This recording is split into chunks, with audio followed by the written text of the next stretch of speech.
John. With 4 winners and a second. In Platinum Jubilee year, it would be fitting if the Gosdens could lift the Hampton Court Stakes with Reach for the Moon for Her Majesty the Queen. The gladiator Stradivarius, star of 3 Gold Cups and a Queen's Vase, is back for another crack at the Stayers' Crown, and Unlucky Oaks runner-up Emily Upjohn quickly reappearing is a distinct possibility, as she looks for compensation in the Ribblesdale Stakes, which the team won last year with Loving Dream.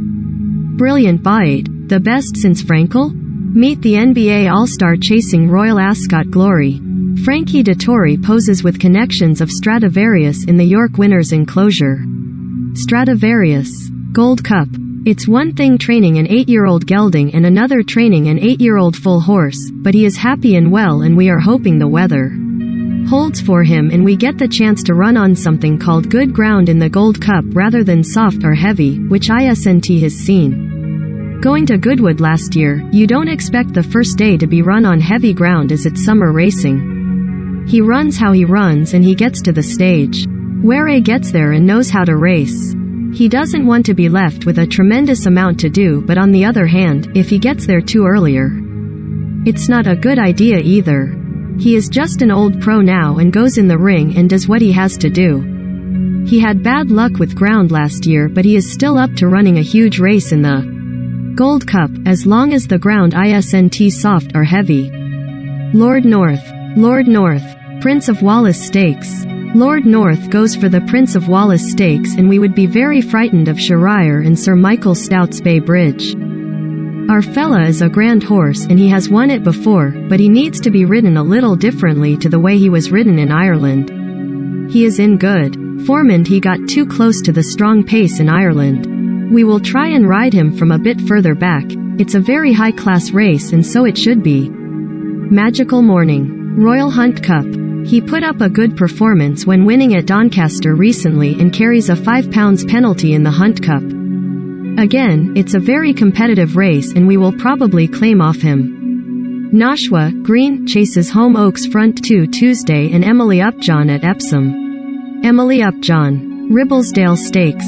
She is in the Ribblesdale and it wouldn't have been the original intention, but she has handled it well. The Oaks obviously didn't go smoothly, but we will leave her in at the 5-day stage.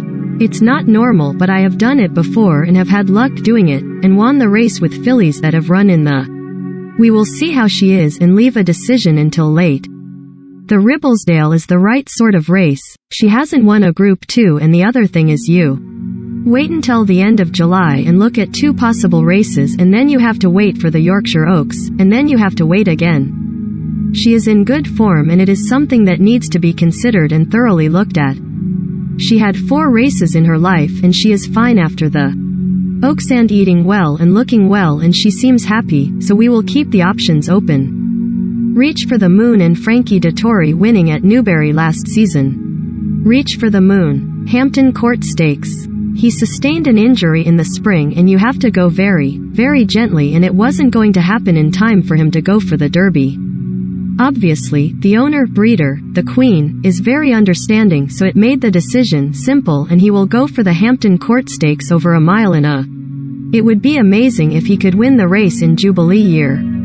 He is quite a character and likes to play and has lots of spirit about him. Let's hope he pooching a big run there, and I hope we don't get too wide a draw. Inspiral and Frankie Dettori after winning the Bet 365 fillies mile. Inspiral. Coronation Stakes. She has been very slow to come to hand and it can happen. Hermonala, with some fillies in the spring. She has just taken a long time to come right and you don't want to rush them. She is pleasing us now and going the right way, and she goes for the Coronation, for which Mr. Weld will be favorite. Homeless Songs. Mighty Ulysses. St. James Palace Stakes. He is in the St. James Palace Stakes and he was given a rating of 110 after his last run in a handicap, so we are now forced to head in that sort of direction with him. Far Shot. Windsor Castle Stakes.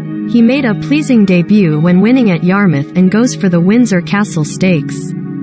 We did the same with Ardod, but Aidan O'Brien has some pretty powerful ones in the Windsor Castle, the Norfolk and the Chesham, so we will see.